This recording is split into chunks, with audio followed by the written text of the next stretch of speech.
இந்திரா டேய் கார் உடைஞ்சிருச்சா டேய் இந்திரா டேய்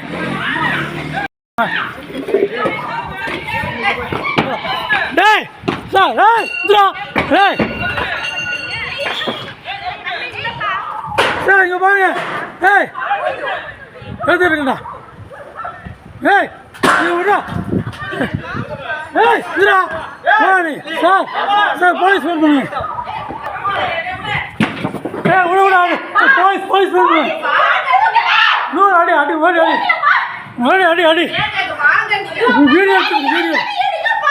எடுத்து வேண்டாம் வீடியோ எடுப்பீங்களா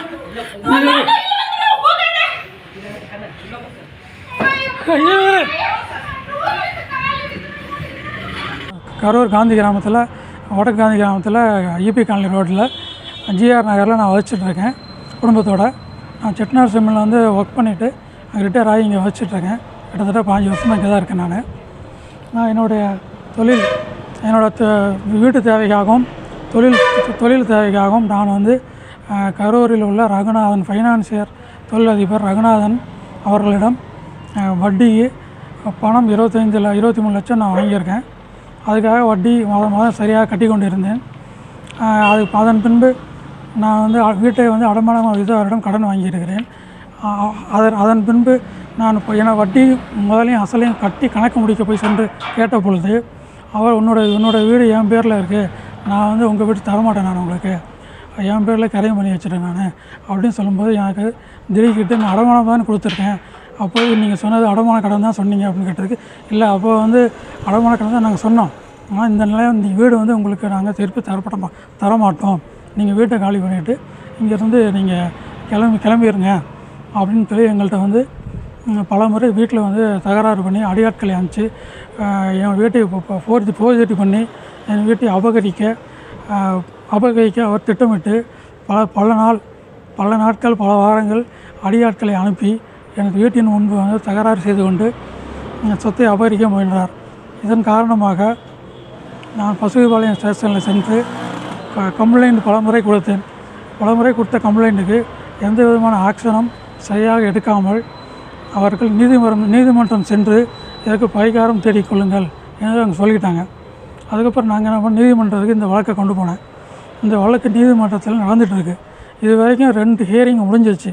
இந்த நிலையில் இன்றைக்கி மதியானம் 1 மணிக்கு 10-15 ஆட்கள் பைக்லேயும் ஒரு மினி டோர் வண்டியிலையும் வந்து என் வீட்டின் முன்பு பல பெரிய ஆயுதங்களுடன் அருவாள், கம்பு, குச்சி உள்ளிட்ட கம்பி போன்ற ஆயுதங்களுடன் ஒரு 10-15 ரவுடிகள் இங்கே வந்து இறங்கி இந்த வீட்டை காலி பண்ணிட்டு வெளியே போங்க, இது வந்து ரகுநாதன் வந்து என்னை அனுப்பிச்சிருக்காங்க, ரகுநாதன் மற்றும் இளங்கோ இருவரும் எங்களை அனுப்பியிருக்காங்க, நீங்கள் அவங்கள எதிர்த்துட்டு இந்த வீட்டில் இருக்க முடியாது, இந்த வீட்டை உடனே காலி பண்ணுங்க அப்படின்னு ஏறி உள்ளே வந்து தகராறு பண்ணி எனது காரை உடைத்து அதுக்கப்புறம் கற்களை வீசி என் மனைவி மீதும் என் மகள் மீதும் என் குடும்பத்தார் மீதும் அனைத்து பேர் மீதும் கல்லை எரிஞ்சு எங்களால் எல்லாத்துக்குமே உள்ளட்டியான காயம் ஆயிடுச்சு.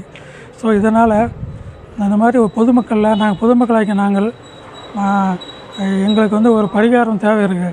இந்த பரிகாரம் வந்து அந்த கவர்மெண்ட் வந்து எங்களுக்கு வந்து முதலமைச்சர் கீழ் கட்டுப்பாட்டில் இந்த போலீஸ் துறை அதிகாரிகளும் மற்ற அவர்களும் இதுக்கு சரியான நடவடிக்கை எடுத்து எங்கள் உயிருக்கு உடம்புக்கு எங்களுக்கு பாதுகாப்பு தர வேண்டும்.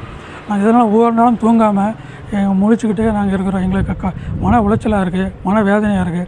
எங்கள் வேறு எந்த வேலையும் பார்க்க முடியாமல் தினமும் 4 ஆட்களை 5 ஆட்களை அனுப்பி என் வீட்டை சேதப்படுத்தியும் எங்களையும் சேதப்படுத்தியும் இந்த மாதிரி தொடர்ந்து எங்களை வந்து அச்சுறுத்தி கொண்டிருக்கிறார்கள். அதனால் இதற்கான தக்க நடவடிக்கை எடுத்து எங்களோட உயிரையும் உடமையும் காப்பாற்ற வேண்டும் என்று இந்த தமிழ்நாடு கவர்மெண்ட் முதல்வரிடமும் அதுக்கு கீழே இயங்கி வந்து கொண்டிருக்கிற இந்த போலீஸ் கட்டுப்பாட்டு அதிகாரிகளிடம் நான் இந்த கூர்ந்து மனமாற கேட்டுக்கொள்கிறேன். எங்களையும் எங்களுடைய உயிரையும் உடமையும் காப்பாற்ற வேண்டும். இதுவே என்னுடைய விருப்பம். செய்திகளை உடனுக்குடனும் துல்லியமாகவும் தெரிந்து கொள்ள சப்ஸ்கிரைப் பண்ணுங்க.